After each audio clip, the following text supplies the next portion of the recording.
What if something hiding in your own garage could put you in the intensive care unit within days? Right now, a rare virus called Hantavirus is making headlines around the world after a deadly outbreak aboard a cruise ship. But here's the part most people don't realize. This virus doesn't start on ships. It often starts much closer to home. Today, we're breaking down what Hantavirus is, how people get infected, how dangerous it really is, and most importantly, could this happen to you? Hantavirus isn't a single virus, but a group of viruses carried primarily by rodents. Humans become infected when they come into contact with infected rodent urine, droppings, saliva, or contaminated dust particles in the air. In North America, hantavirus can cause a severe illness known as hantavirus pulmonary syndrome, or HPS. This disease can begin like a simple flu, but in severe cases, it can rapidly progress into life-threatening respiratory failure. Because early symptoms can look harmless, many people don't realize how serious it is until the illness becomes critical. So the real question is, could this actually happen to you?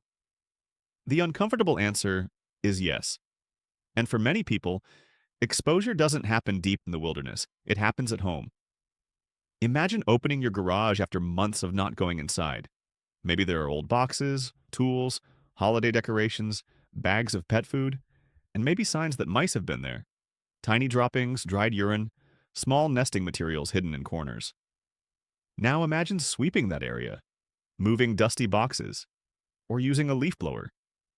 That motion can launch microscopic virus particles into the air, where they can be inhaled directly into your lungs.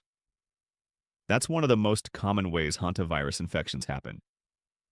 Not from touching a mouse, not from seeing one run across the floor, but from breathing in contaminated dust.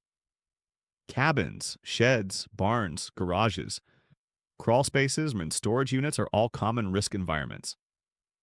One reason hantavirus is so dangerous is its incubation period. Symptoms may not appear for 1 to 8 weeks after exposure. That means someone may feel completely normal, long after the original exposure happened. And by the time symptoms begin, the illness can escalate very quickly. And right now, hantavirus is back in the global spotlight. In recent months, health officials began investigating a hantavirus cluster linked to a cruise ship. Multiple illnesses and deaths prompted international investigations, passenger screenings, and emergency health monitoring. While public health officials say the overall public risk remains low, the incident is a powerful reminder that rare viruses can still create very real emergencies. So how do you protect yourself? First, never sweep or vacuum rodent droppings. That can push contaminated particles directly into the air. Instead, ventilate the area for at least 30 minutes.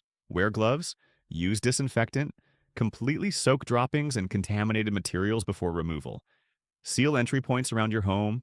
Store food in rodent-proof containers. And if you develop fever, muscle aches, shortness of breath, or severe fatigue after possible rodent exposure, seek medical attention immediately. There is currently no specific cure for hantavirus. Early supportive medical treatment can make all the difference. So what is hantavirus? It's a rare but potentially deadly virus carried primarily by rodents. It often spreads when contaminated dust from rodent urine or droppings becomes airborne. It can start with symptoms that feel like the flu, and in severe cases, progress into life-threatening lung failure. And while most people will never encounter it, understanding how it spreads could one day save your life. If you learned something today, subscribe to follow along as we break down the science, history, and health stories shaping our world. And remember, sometimes the biggest threats are hiding in plain sight.